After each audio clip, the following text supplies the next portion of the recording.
Hello guys, according to the Russian officials, more than 750 Ukrainian drones have visited Russia during the previous 3 days after Putin officially declined a ceasefire. If they don't want ceasefire, they want fire, they get it on their military objects in dozens and dozens of Russian regions. I actually had to make a list of those regions that were visited by Ukrainian drones that have an important mission to bring lasting peace and to destroy the Kremlin's dream to restore Soviet Union. Since recently they started talking about that again openly, and we keep implementing that peace plan.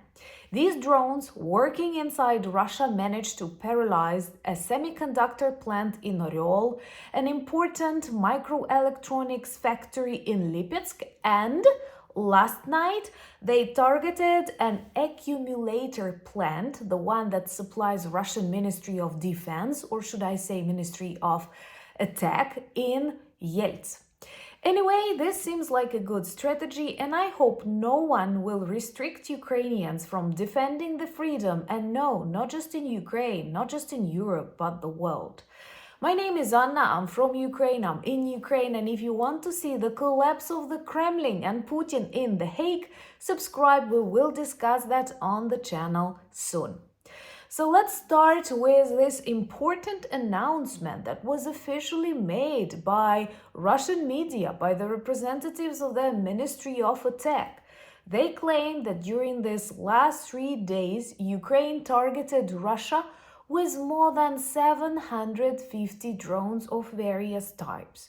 And according to the reports of explosions and fires on various military objects deep inside Russia, Russian air defense failed again.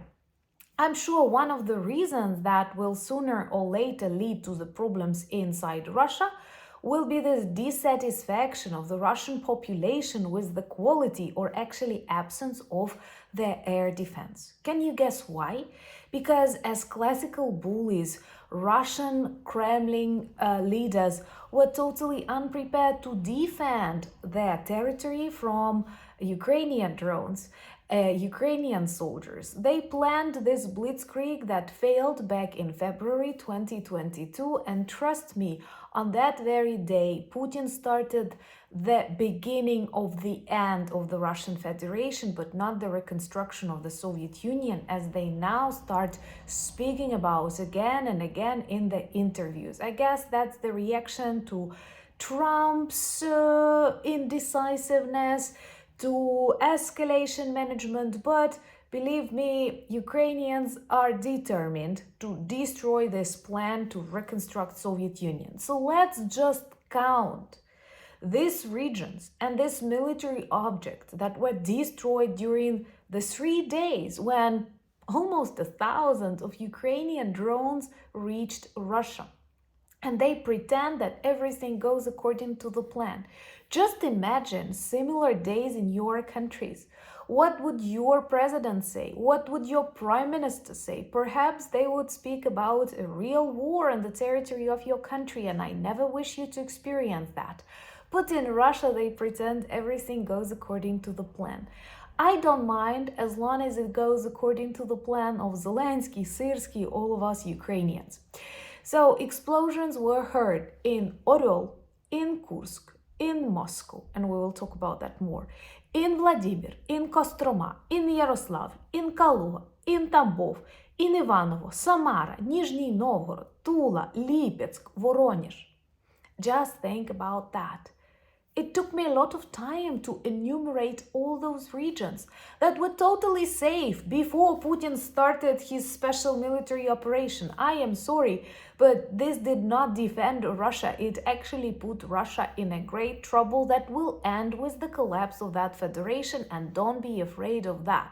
Soon we will have a really great interview on the channel, and I hope you will understand more about the processes that are inevitable inside the Russian Federation. Subscribe and share these videos if you share my opinion.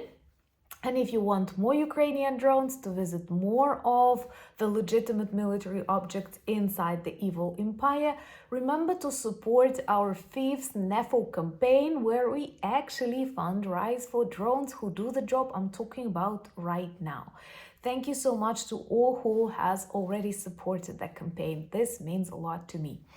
So, out of many objects neutralized by hundreds and hundreds and hundreds of Ukrainian drones, we can concentrate first of all on this paralysis of airports in Moscow. I have already told you about that. Was great because it is a very strong and loud message to the population. They are not safe inside Russia, and the choice was made by them. They wanted war, they got war. Only after you taste your own medicine, you can make real judgments.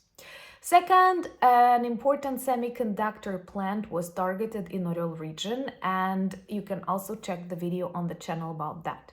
But out of these new updates, microelectronics plant in Lipetsk region, and you know that modern drones, modern missiles, they need this microelectronics, and Russian Ministry of Defense demands them from such enterprises. And another one in Yelts. It was producing accumulators for the Russian Ministry of Defense, but for the next couple of months perhaps won't be able to do that because a couple of Ukrainian drones landed there.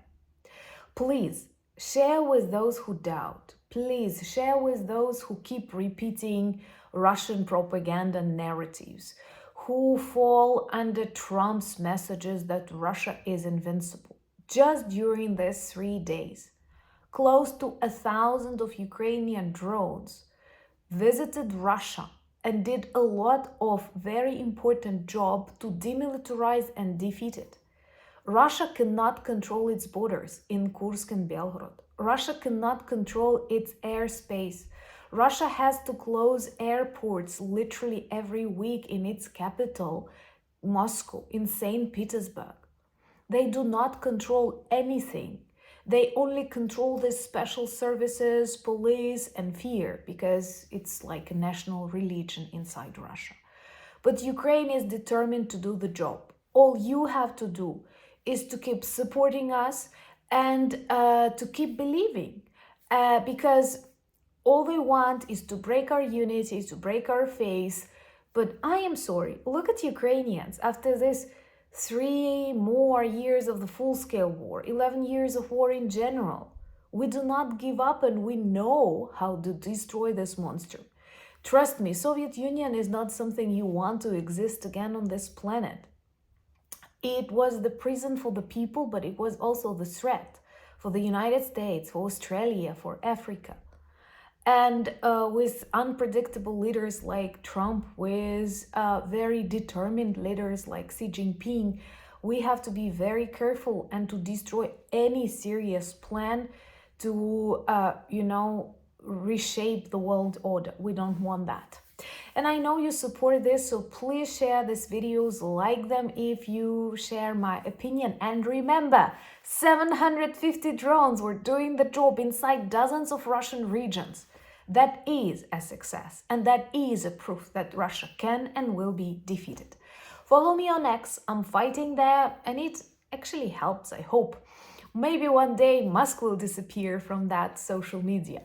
Also follow me on Blue Sky, on Instagram, on Threads, and we have an amazing Discord community.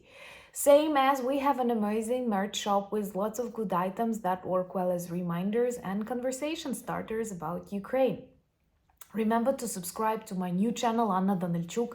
Soon we will have 10,000 people of our close community there. And I provide you with updates from this ordinary civilian life in times of the big war. Thank you for buying me coffees, becoming my patrons and sponsors of the channel. That's an honor and a blessing that allows me to work, film, and write more. And also remember to support the NEFO campaign if you feel like supporting the strongest, the best, and the most important people in this war, the Ukrainian armed forces, with the amazing NEFO team. Thank you once again for being friends of mine, for being friends of Ukraine. United we stand. Slava Ukraini!